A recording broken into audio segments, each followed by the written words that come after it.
Hello दोस्तों, आप सभी का मेरे यूट्यूब चैनल पर स्वागत है। सीटेट एग्ज़ाम के लिए हम आपके सामने प्रश्न लेकर आए हैं जो काफ़ी इम्पोर्टेंट रहेगा। इस प्रश्न में 4 ऑप्शन दिया रहेगा। आपको उस 4 ऑप्शन में से जो भी आंसर आपको, जिस प्रश्न का आंसर आपको पता है तो आप हमें कमेंट बॉक्स में बताइएगा। तो देखिए, पहला प्रश्न क्या है कि सामाजिक आर्थिक सोशल इकोनॉमिकली रूप से वंचित पृष्ठभूमि से आने वाले बच्चों को क्लास के माहौल की आवश्यकता होती है। तो इस यह प्रश्न में से 4 ऑप्शन दिया है। इस 4 ऑप्शन में से सही चुनना है। सीटेट में इस तरह का प्रश्न आपको हर हाल में देखने को मिलेगा। तो यदि चैनल पर नए हैं तो सबसे चैनल को पहले सब्सक्राइब कर लीजिए और बेल आइकन को दबा लीजिए ताकि आने वाले सभी वीडियो को नोटिफिकेशन सबसे पहले पहुंचे। तो देखिए, सामाजिक क्या है? तो समाज में क्या होता है? नियम होता है, कानून होता है समाज के दायरे में, लेकिन समाज का एक नियम है। और आर्थिक, तो सामाजिक और आर्थिक सोशली इकोनॉमिक रूप से वंचित पृष्ठभूमि से आने वाले बच्चों की क्लास के माहौल की आवश्यकता होती है। तो जो सामाजिक रूप से मतलब कुछ समाज में लोग नीचे तबके के लोग हैं और उसमें आर्थिक भी है। आर्थिक मतलब पैसा से इकोनॉमिकली है। तो उस तरह के जब बच्चा क्लास में जाता है तो उसके लिए किस तरह का माहौल होना चाहिए, इसके यह प्रश्न बोल रहा है। तो 4 ऑप्शन में से देखिए आप, 4 ऑप्शन में से कौन सा ऑप्शन सही लगता है? तो क्या लगता है? चाइल्ड को उनकी क्षमताओं के आधार पर वर्गीकृत करना। कह रहा है कि चाइल्ड, जो बच्चा है, उसको क्षमताओं मतलब कोई क्षमतावान बच्चा है, मतलब कि कोई योग्यता में क्षमता मतलब उसमें कैपेबिलिटी है, उसके आधार पर बांटना सही है? नहीं, ये तो नहीं होगा। ऐसे में जो कम क्षमता वाला बच्चा उसमें क्या होगा, एक तरह से दुर्भावना पैदा हो जाएगा। तो यह तो नहीं हो सकता है। उन्हें अच्छा व्यवहार सिखाता है, ये भी तर्क नहीं बन रहा। अगला क्या प्रश्न? उनमें उनके सांस्कृतिक कल्चर और भाषाई ज्ञान को महत्व देता है। उनके सांस्कृतिक कल्चर और भाषाई ज्ञान को महत्व देता है तथा उनको उपयोग करता है। अगला प्रश्न, अगला ऑप्शन देख लेते हैं। उनकी भाषा का उपयोग को हतोत्साहित करता है ताकि वे मुख्य धारा मेन स्ट्रीम की भाषा सीख सकें। नहीं, ये भी सही नहीं है। तो ये सी ही इसका सही आंसर है, यानी 1 का जो आंसर क्या होगा? सी करेक्ट आंसर होगा। 1 का कौन सा होगा? सी। आप इसको ध्यान से देख लीजिएगा कि उनके सांस्कृतिक कल्चर और भाषाई ज्ञान को महत्व देता है तथा उनका उपयोग करता। तो ये इसका सही आंसर। अगला जो हमारा प्रश्न है, कक्षा में सृजनात्मक कहने का अर्थ क्या है? कि जिसमें सृजन करने की क्षमता, जो कुछ नया क्रिएटिव करने की क्षमता, और प्रतिभाशाली ब्रिलियंट, इंटेलिजेंट बोलते हैं, बच्चों के लिए आवश्यक हस्तक्षेप निर्भर करता है। तो क्या निर्भर करता है? तो ए में क्या है? उन्हें अन्य बच्चों को पढ़ाने की जिम्मेदारी देने पर। नहीं, ये भी नहीं है। तो क्या होगा इसका सही आंसर? टीचर द्वारा अनुकूलित और प्रेरक निर्देशन तरीकों के उपयोग पर। यानी इसका सही आंसर क्या होगा? ऑप्शन नंबर बी, कि सृजनात्मक, क्रिएटिव और प्रतिभाशाली ब्रिलियंट बच्चों के लिए आवश्यक हस्तक्षेप निर्भर करता है। तो क्या करता है? टीचर द्वारा, जो शिक्षक हैं उनके द्वारा अनुकूलित और प्रेरक निर्देशन तरीके के उपयोग पर। कि ये जो टीचर हैं वर्ग में क्या रहते हैं? शिक्षक रहते हैं, तो उनके द्वारा जो अनुकूल रूप से निर्देश दिया जाए। अगला प्रश्न है, शिक्षण अभियोग्यता क्या है? शिक्षण अभियोग्यता का अर्थ है, तो योग्यता मतलब तो समझ गए हैं, अभियोग्यता होगा तो इसका अर्थ क्या हुआ? तो इसका अर्थ होता है शिक्षण। इस 4 ऑप्शन में से बताना है तो इसका सही आंसर होगा शिक्षण का कार्य करने हेतु अपेक्षित सभी योग्यताएं। यानी शिक्षक का कार्य करने हेतु जो शिक्षक हैं, कोई भी शिक्षक हैं, उनको कार्य करने के लिए जो योग्यता है योग्यता उनमें ये योग्यता होना चाहिए। जैसे कोई शिक्षक बनना, तो उस एक योग्यता है ना कि ये इस व्यक्ति कहीं शिक्षक बन सकता है, तो वही ये शिक्षण अभियोग्यता का अर्थ है। अगला प्रश्न है 4 नंबर, एक शिक्षक को ज्ञान का अलावा अपने विद्यार्थी को और क्या सिखाना चाहिए। तो इसका इस प्रश्न का 4 ऑप्शन में से बताना है। तो एक शिक्षक हुए, उसको बच्चा को ज्ञान तो दे ही रहे हैं, उसके अलावा भी उनको क्या सिखाना है। ज्ञान तो पाठ पुस्तक से दे ही रहे हैं, इसके अलावा आजकल क्या बताया गया है कि आसपास के माहौल, आसपास की घटनाओं से जोड़कर बच्चों को सिखाया जाए, ऐसा एनसीएफ और बीसीएफ भी बताता है। तो इसमें क्या है कि ज्ञान के अलावा अपने विद्यार्थियों को क्या सिखाना चाहिए। तो लक्ष्य प्राप्ति के लिए अथक प्रयास, ये तो सही है, ये भी करना चाहिए कि लक्ष्य प्राप्ति के लिए, लक्ष्य मतलब कि मंजिल, सक्सेस पाने के लिए उसमें परिश्रम करना चाहिए, ये सारे उसको मोटिवेट करना चाहिए। और विपरीत परिस्थितियों में भी सही है, मॉडरेशन एवं संतुलन न खोना, ये भी बच्चों को सिखाया जाना चाहिए कि यदि कोई कठिन परिस्थितियाँ आ जाए तो आप उस समय संयम बनाकर रखें, तो ये भी सिखाई जाती है, यानी ये भी ऑप्शन सही है। अगला क्या है, समय का सदुपयोग। तो समय का एक काफ़ी इम्पोर्टेंट है कि समय का सदुपयोग बच्चों को हर हाल में सिखाया जाए ताकि वह समय पर कार्य कर सके, यानी चारों ऑप्शन इसका सही आंसर है, यानी D is the right answer. अगला प्रश्न है जो हमारा 5वां प्रश्न है, 5वां प्रश्न देखते हैं। शिक्षा तभी सार्थक होगा। क्या होता है शिक्षा शिक्षा, कोई भी एजुकेशन सार्थक कब होगा, जब आपका 4 ऑप्शन में से बताना है। तो इसका सही आंसर क्या होगा। तो शिक्षा तभी सार्थक होगा, देखिए पाठ्यक्रम केंद्रित हो, ये तो नहीं हो सकता, छात्र केंद्रित हो। शिक्षा तभी सार्थक होगा जैसे कोई चीज़ शिक्षा दे रहे हैं तो बच्चों के अनुरूप हो, यदि बच्चा के अनुरूप है तो शिक्षा हर हाल में सार्थक हो। रोजगार तो नहीं होगा, क्योंकि जब बच्चा के जो मन के अनुसार, उसकी इच्छा के अनुसार, उसके रचनात्मक कला के अनुसार जो शिक्षा दिया जाता है तो वो अपने आप स्वयं रोजगार प्राप्त कर सकता है। तो इसलिए सबसे बड़ा इम्पोर्टेंट है कि बच्चों को शिक्षा जो दिया जाए छात्र केंद्रित। तो छात्र केंद्रित करने का तात्पर्य है कि वैसा शिक्षा जो बच्चों के रुचि के अनुसार, मतलब बच्चा क्या चाह रहा है। बच्चा भी मान लीजिए छोटा बच्चा है तो उसको बड़ा खेलना चाह रहा है तो खेल का माहौल दिया जाए, खेल में ऐसा उसको माहौल देकर सिखाया जाए, तो इसलिए छात्र केंद्रित शिक्षा को बताया गया। अगला जो हमारा प्रश्न है छठा नंबर प्रश्न क्या है, आपके विचार में शिक्षा का उद्देश्य, एम ऑफ एजुकेशन क्या होना चाहिए। तो आप बताइए कि एम ऑफ एजुकेशन क्या होना चाहिए। तो छठा का आंसर बताना। तो इस चारों ऑप्शन को पढ़ने पर क्या पता चलता है कि जो शिक्षा का उद्देश्य क्या है। तो शिक्षा ग्रहण के बाद नौकरी करना ये तो उद्देश्य नहीं है, छात्रों की मानसिक योग्यता का विकास ये भी नहीं, लेकिन ये सही ऑप्शन है, बालकों के सर्वांगीण विकास करने से तात्पर्य सभी विकास, या तो शारीरिक हो, मानसिक हो, संवेगात्मक हो, जितने भी विकास हो सर्वांगीण विकास में आ जाता है। इसलिए बालकों को शिक्षा का मुख्य उद्देश्य यही है कि बच्चा सर्वांगीण विकास, इसलिए सरकार भी क्या करती है 6 से लेकर 14 वर्ष की आयु के बच्चों को क्या करते हैं निःशुल्क शिक्षा देती है, ताकि उसका विकास सही हो जाए, फिर बाद में उसे अपने आप कोई भी काम करना शुरू करे, या अपना जब सोच बढ़ जाए तो अपना स्वयं काम करता है। तो इसलिए शिक्षा का मुख्य उद्देश्य यही है कि सर्वांगीण विकास हो बालक का।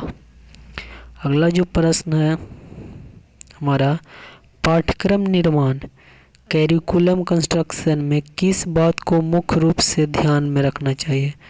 तो कैरिकुलम में किस बात को, ये कैरिकुलम क्या होता है कि आपको क्या पढ़ना है। कैरिकुलम हुआ एक साल का कैरिकुलम बना दिया जाता है कि ये हिंदी विषय में इतना आपको पढ़ना, पर जिसको पाठ्यक्रम बोलते हैं हिंदी में। तो उसको किस बात को मुख्य रूप से ध्यान में रखना चाहिए। तो शिक्षा के उद्देश्य को, सही है। छात्रों की आवश्यकताओं, रुचियों, व्यापकताओं को, शिक्षा अनुसंधान को, या ए या बी, यानी ए और बी। इसका सही आंसर है कि शिक्षा का क्या उद्देश्य है।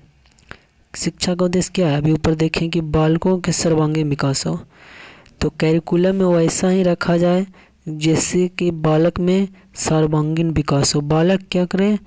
बालक के सभी विकास, सभी पहलुओं को ध्यान में रखा जाए कि बच्चा बचपन से लेकर बड़े होने तक उसके विकास की अवस्था कैसे कैसे होती है, मतलब उसके बारे में पूरा गहन अध्ययन, उसके बारे में गहन बात चर्चा किया जाए। और क्या करना, उसकी रुचियों को भी, कि बच्चा का क्या रुचियां हैं, आवश्यकताओं को भी बारे में कैरिकुलम में बहुत ज़रूरी है कि ध्यान में रखा जाए। इसलिए इसका आंसर क्या होगा? डी होगा आंसर। अगला प्रश्न हमारा, भाषा सीखने सिखाने में आप किससे सबसे अधिक महत्वपूर्ण मानते हैं? तो भाषा, जानते हैं कि भाषा बच्चा सबसे पहले क्या सीखता है? माँ से सीखता है। और किस भाषा में सीखता है? तो मातृभाषा में। मतलब कि अपने जो जिस भाषा बच्चा जहाँ जन्म लेता है उसके अपने आसपास बोले जाने वाली भाषा को ही वह सबसे पहले सीखता है। तो भाषा सीखने में आप किसे सबसे अधिक महत्वपूर्ण मानते हैं? 4 ऑप्शन दिया हुआ है, तो इस 4 ऑप्शन में से 8 का आंसर क्या होगा? तो इसका सही आंसर होगा कि जब आप जैसे बच्चा, कोई भी बच्चा रहता है तो वो समाज में रहता है, तो समाज में रहते हैं तो अपने घर में तो सीखे ना, अपने घर में आसपास में सीखते रहता है, लेकिन सबसे ज़्यादा प्रभाव कहाँ पड़ता है? तो समाज में, यानी सामाजिक अंतःक्रिया करने का साथ है कि उसके साथ आपस में विचार विमर्श, सामंजस्य बैठाना, मतलब कि अपने भाव को प्रकट करना और उसके भाव को जानना, अंतःक्रिया करना होना। तो इससे बच्चा सबसे ज़्यादा भाषा सीखने का कार्य करता है।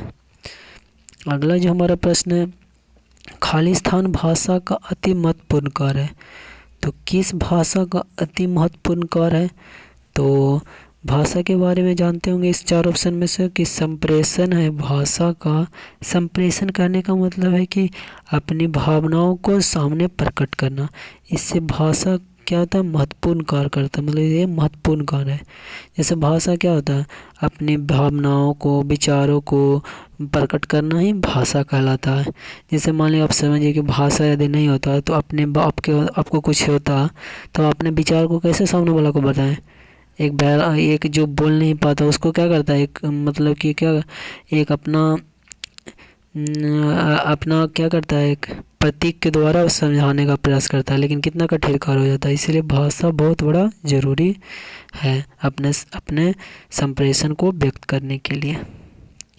अगला प्रश्न हमारा 10वां नंबर प्रश्न, कि छात्र जो लिखित कार्य करते हैं उसे शिक्षक को कब जांचना चाहिए? तो यह आपको जानना जरूरी है कि लिखित कार्य जब बच्चा, कोई टीचर, शिक्षक कोई बच्चा को लिखित कर दिया, मतलब वर्ग में लिखित कर दिया, तो उसे शिक्षक को कब जांचना चाहिए? तो इस 4 ऑप्शन दिया हुआ, तो इस 4 ऑप्शन में से सही आंसर क्या होगा? तो इसका सही आंसर होगा ऑप्शन नंबर डी, लिखित कार्य पूरा होने से तुरंत बाद। यानी उसमें ये भावना ना आए कि मैंने लिख लिया, आप दिए लिखने के लिए, लिख लिया और जांचे नहीं, तो उसके मन में यह भावना है कि ये सर जांचते उचते नहीं। ऐसा नहीं होना चाहिए। तुरंत उसी समय जैसे लिखना कार्य पूरा हो गया उसका कॉपी जांच लिया जाए। अगला प्रश्न है 11 नंबर, कि निम्नलिखित में से कौन छात्र में लोकतांत्रिक मूल्यों की स्थापना करता है? तो लोकतांत्रिक मूल्यों की स्थापना, कौन छात्र में लोकतांत्रिक मूल्यों की स्थापना करता है? तो 11 का डी कौन सा आंसर होगा? 11 का, तो लोकतांत्रिक मूल्यों की स्थापना खेल का मैदान में होता है। क्यों होता है जरा समझिए। क्योंकि खेल के मैदान में देखिए विभिन्न तरह के रहते हैं, विभिन्न तरह के बच्चे, खेलों के मैदान में क्या होता है? विभिन्न तरह के विचार उसमें आते हैं, विभिन्न तरह के मतलब कि भाईचारा का बंधन होता है। इसमें लोकतांत्रिक मूल्यों की स्थापना होती है। लोकतांत्रिक मूल्य क्या होता है? जिसमें कि सभी को बोलने की आज़ादी हो। लोकतंत्र में क्या होता है? हमारा डेमोक्रेसी क्या है? For the people, by the people, of the people, मतलब कि सभी के लिए है। यहाँ पर मतलब कि सबको एक जैसा ट्रीट करेगा जाएगा, अपना ऊंचे मतलब कि कानून के नज़र में, बस ये। तो इसीलिए खेल के मैदान में ऐसा बात बताया गया। अगला प्रश्न है, एक प्रधानाचार्य को होना चाहिए। तो अगले प्रश्न है प्रधानाचार्य से कि प्रधानाचार्य को क्या होना चाहिए। तो प्रधानाचार्य को होना चाहिए छात्रों के लिए प्रेरणादायक। सही बात है कि छात्र के लिए क्या कोई भी प्रधानाचार्य आइडियल होना चाहिए, किसके लिए, स्टूडेंट्स के लिए। अध्यापकों के लिए समानता का भाव रखने वाला, यानी उसके जो टीचर हैं उनके अंडर जो टीचर हैं उनके प्रति क्या होता है, सम्मान भाव, ये भी सही है। कुशल प्रबंधक हो, जो मैनेजमेंट उनमें करने की कला क्या हो, कुशल हो। तो ये सारे होना चाहिए, यानी इसका सही आंसर क्या होगा, ऑप्शन नंबर डी। अगला प्रश्न है, कोई शिक्षिका अपने विद्यार्थियों को अध्ययन करने हेतु आंतरिक रूप से उत्प्रेरित करने के लिए कैसे प्रोत्साहित कर सकती है। तो इसका आपको आंसर बताना है। तो देखिए, कोई भी शिक्षक अपने विद्यार्थियों को अध्ययन करने के लिए आंतरिक रूप से यानी इंटरनल रूप से कैसे प्रेरित कर सकती है। तो आपको 4 ऑप्शन दिया रहा है, 4 ऑप्शन में से बताना है। तो इसका सही आंसर क्या होगा, व्यक्तित्व लक्ष्य निर्धारण करने और उसमें निपुणता पाने में उन्हें मदद देकर। क्या करना, उसके व्यक्तित्व लक्ष्य, जैसे कोई भी व्यक्ति का अपना व्यक्तित्व लक्ष्य होता है कि मैं ये कार्य करूँगा बड़ा में, ये अपना मतलब ये लक्ष्य है। जैसे कोई 1 क्लास में 2 क्लास में 5 क्लास में पढ़ा है तो उसको लक्ष्य रहता है कि मैं 1 लाऊंगा, फर्स्ट रैंक लाऊंगा। ये मतलब उसके व्यक्तित्व लक्ष्य निर्धारण करने और उसमें निपुणता पाने में उन्हें मदद देकर उसको उसमें निपुण बनाना है कि वो कैसे ला, इस तरह माहौल बनाकर उसमें उसको में भावना प्रकट करके। अगला प्रश्न है, आपके अनुसार शिक्षण की योजना पद्धति होनी चाहिए।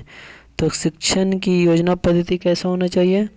तो अभी ऊपर में देखें कि बच्चों को शिक्षण पद्धति होना चाहिए बाल केंद्रित, क्योंकि बाल केंद्रित में शिक्षा क्या होता है, पहले जो ट्रेडिशनल में क्या था, टीचर केंद्रित शिक्षक केंद्रित था, लेकिन बाल केंद्रित में होता है कि बच्चों के मनोभावों को देखकर ही पाठ पुस्तक वस्तु को पढ़ाया जाता है, यानी उसकी इच्छा के अनुसार उसकी रुचियों के अनुसार ही शिक्षण कार्य किया जाता है। इसलिए इस पर बहुत बड़ा जोर दिया जा रहा है, चाहे एनसीएफ हो, चाहे बीसीएफ हो, चाहे कोई।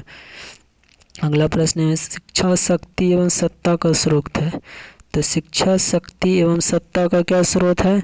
तो महिलाओं के लिए भी है, पिछड़ों के लिए, यानी शिक्षा शक्ति एवं सत्ता का स्रोत दोनों के लिए, क्योंकि महिलाओं के लिए भी शिक्षा जरूरी है, क्योंकि आज जानते हैं कि आज ज़्यादा ही प्रलोभन दिया, मतलब उस पर प्रोत्साहित किया जा रहा है। पिछड़ों के लिए भी बहुत ज़्यादा प्रोत्साहित किया जा रहा है ताकि वह मुख्य धारा में जुड़ सके, मुख्य में जुड़ सकें, यानी ए और बी दोनों के लिए बहुत ज़रूरी है। अगला प्रश्न है, शिक्षा का मूल कार्य क्या है। तो शिक्षा का मूल कार्य क्या है। तो 4 ऑप्शन में से क्या है, अध्ययन के लिए अनुकूल वातावरण तैयार करना। शिक्षक का काम यही है कि वो फैसिलिटेटर का काम करे, बस बच्चे को ऐसा माहौल दिया जाए ताकि जो अधिगम कार्य हो, लर्निंग हो, जो क्या हो, एक सही दिशा में हो, तो इस तरह का माहौल दिया जाए, यानी अध्ययन के लिए अनुकूल वातावरण तैयार करना जाए। जानते हैं कि जब बच्चा छोटा एक माटी जब कुम्हार बनाता है तो उसको जैसा शेप देते हैं तो वैसा आकार, जैसा आकार बनाते हैं उस तरह का ढल जाता है। तो इसीलिए शिक्षक वही कार्य करता है कि बस बच्चे को वातावरण देना है, बस पढ़ाना नहीं है ज़्यादा, बस उसको क्या करना है, वातावरण देना है। बच्चों को एक फैसिलिटेटर के पीछे, मतलब कि बैक साइड रहेगा, मतलब उसको सपोर्टर रहना है कि फ्रंट साइड में कौन रहेगा, तो बच्चा रहेगा, यानी छात्र रहेगा। अगला, भारत में शिक्षित बेरोजगारी का प्रमुख कारण क्या है। तो इसका आंसर क्या है, उद्देश्यहीन शिक्षा।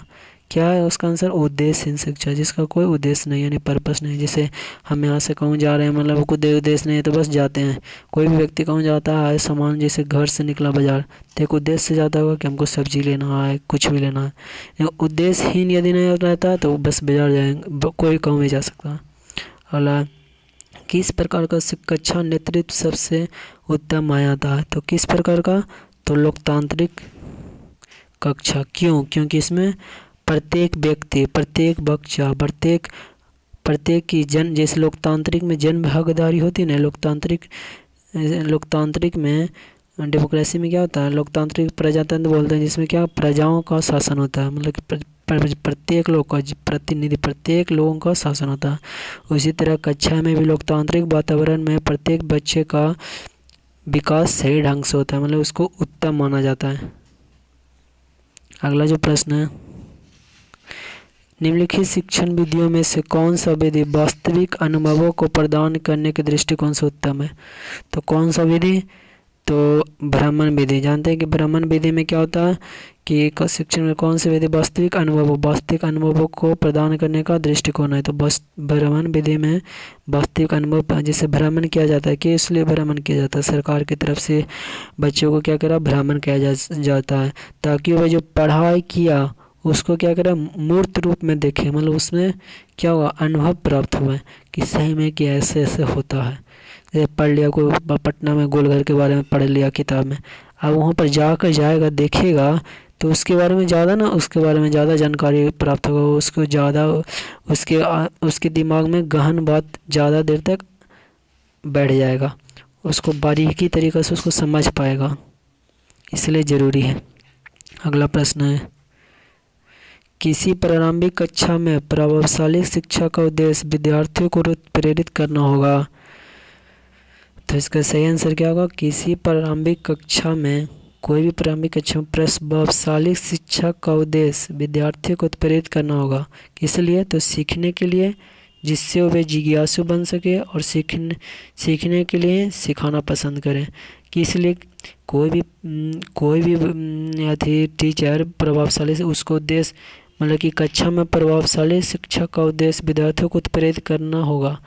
तो कोई भी शिक्षक विद्यार्थियों को उत्प्रेरित किस लिए करता है, ताकि वह सीखने के लिए जिज्ञासु बने। क्योंकि बच्चा क्या होता है जब उसमें मोटिवेशन करना, कोई ऐसा बात डालना ताकि वह प्रेरित हो रहा है। उत्प्रेरित करने का उत्प्रेरक किस लिए डाला जाता है, ताकि एक रिएक्शन में जानते हैं कैटलिस्ट डाला जाता है, किस लिए डाला जाता है, ताकि रिएक्शन हो रहा है कि यार उसको फास्ट करने के लिए डाला जाता है। ठीक उसी तरह यहाँ पर क्या करा बच्चों में जिज्ञासु बनाना, ताकि वह सीखने के लिए, जैसे कोई भूखा शेर रहता है तो क्या करता है खाने के लिए क्या एकदम झपड़ता है जोर से, इसी तरह बच्चों को किया जाता है। तो यदि आपको अच्छा लगता है वीडियो तो चैनल को सब्सक्राइब करिए और वीडियो को शेयर करिए। तो वीडियो देखने के लिए धन्यवाद।